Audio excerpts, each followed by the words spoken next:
Halo teman-teman, balik lagi dengan ASBIM di sini. Poneglyph adalah prasasti misterius yang berisi pengetahuan sejarah mengenai dunia One Piece. Poneglyph berasal dari kata pon and glyph yang berarti tulisan sejarah. Nah, di video kali ini gue akan membahas seluruh hal tentang Poneglyph, terutama masing-masing isinya yang secara resmi sudah diungkap. Oke, sebelum mulai jangan lupa like dan subscribe dulu ya kalau kalian tertarik dengan info, analisis, dan teori-teori soal One Piece. Oh iya, gue juga mau berterima kasih kepada Pasca, Anonymous, dan Haidan karena sudah traktir via Saweria. Kalau kalian mau traktir juga, kalian bisa scan di sini atau klik link yang ada di komen ya. Oke, yuk kita mulai pembahasannya. 800 tahun yang lalu, pada saat abad kekosongan di negeri Wano, ada sebuah klan ahli pemahat batu bernama klan Kozuki. Di era itu, klan Kozuki memutuskan untuk membuat batu besar yang gak bisa dihancurkan. Sejauh ini kita masih belum tahu material apa yang mereka gunakan untuk membuat batu tersebut. Nah, tujuan mereka membuat batu itu sebenarnya sangat sederhana. Klan Kozuki ingin menuliskan sejarah di batu tersebut sehingga sejarah penting yang mereka tuliskan di sana tidak akan pernah hilang.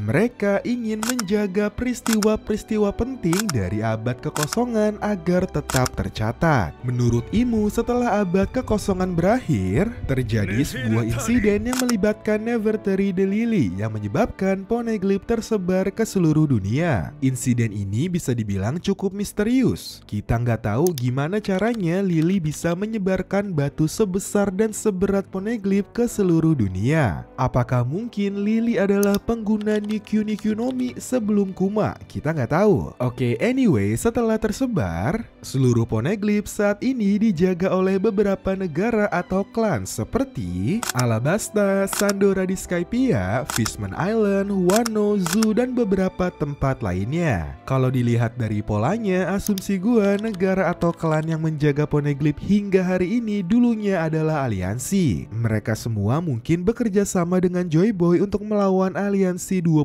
kerajaan yang sekarang menjadi pemerintah dunia. Nah, fun fact, Poneglyph di One Piece sepertinya terinspirasi dari hieroglif yang berasal dari Mesir kuno. Istilah hieroglif juga terkadang digunakan secara negatif untuk menggambarkan tulisan yang sangat berantakan dan sulit dibaca. Hal ini jadi sangat cocok dengan sifat Poneglyph di dunia One Piece. Selain itu, menariknya pertama kali Poneglyph muncul dalam cerita One Piece adalah ketika Ark Alabasta, sebuah negara padang pasir raksasa yang sangat terinspirasi dari Mesir kuno. Nah, ngomong-ngomong soal sifat Poneglyph yang sangat sulit untuk dibaca, di One Piece sendiri per chapter 1154 hanya ada sedikit orang yang sudah terkonfirmasi bisa membacanya. Pertama, sudah jelas Nico Robin yang merupakan satu-satunya cendekia Ohara yang tersisa dari tragedi Buster Call. Kedua, ada Kozuki Sukiyaki, orang terakhir yang mendapatkan materi cara membaca Poneglyph dari klan Kozuki. Nah, karena ternyata Sukiyaki masih hidup, ada kemungkinan mungkin dirinya akan mengajarkan klan Kozuki yang lain seperti Momonosuke untuk membaca Poneglyph. Nah, terakhir ada suku mata tiga seperti Puding.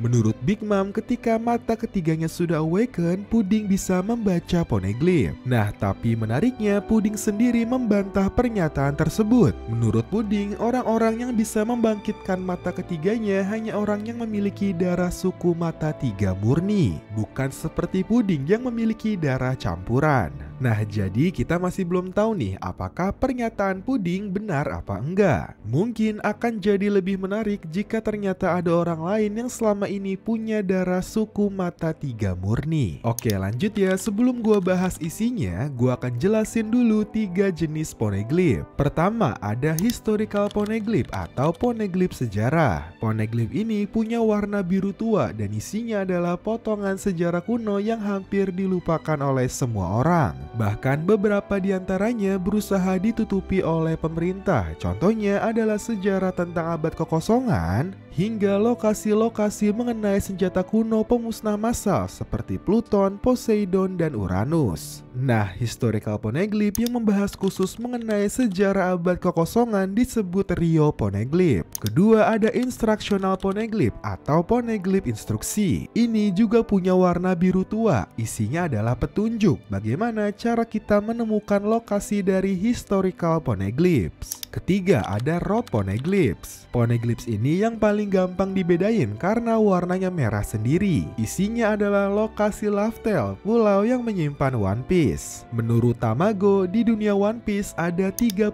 poneglyphs yang tersebar di seluruh dunia. Diketahui ada 9 Rio poneglyphs dan 4 road poneglyphs. Sisanya merupakan gabungan dari historical poneglyph dan instructional poneglyphs. Oke, lanjut ya. Sekarang gua akan bahas isi masing-masing poneglyph yang sudah ditemukan sejauh ini. Kita mulai dari historical poneglyph dulu ya. Pertama, poneglyph yang ada di ruang bawah tanah pohon pengetahuan di Ohara. Poneglyph ini memberikan kita informasi tentang keberadaan abad yang hilang atau abad kekosongan. Selain itu, kita juga dapat informasi mengenai nama dari kerajaan agung atau The Great Kingdom. Sayangnya nama kerajaan tersebut tidak diberitahu ke pembaca atau penonton untuk saat ini. Kedua ada poneglyph di makam para raja di Alubarna, Arabasta. Poneglyph ini memberitahu kita lokasi senjata kuno Pluton, yaitu di Wano. Seperti yang gue jelasin sebelumnya, keluarga kerajaan Arabasta telah melindungi batu ini dari pemerintah dunia bahkan hingga rakyat biasa. Tujuannya agar informasi ini tetap terjaga dan tidak jatuh ke tangan yang salah. Oke, lanjut. Ketiga ada poneglyph di hutan laut di kerajaan Ryugu, pulau manusia ikan. Awalnya Robin percaya bahwa poneglyph ini menyimpan informasi penting untuk memahami abad kekosongan.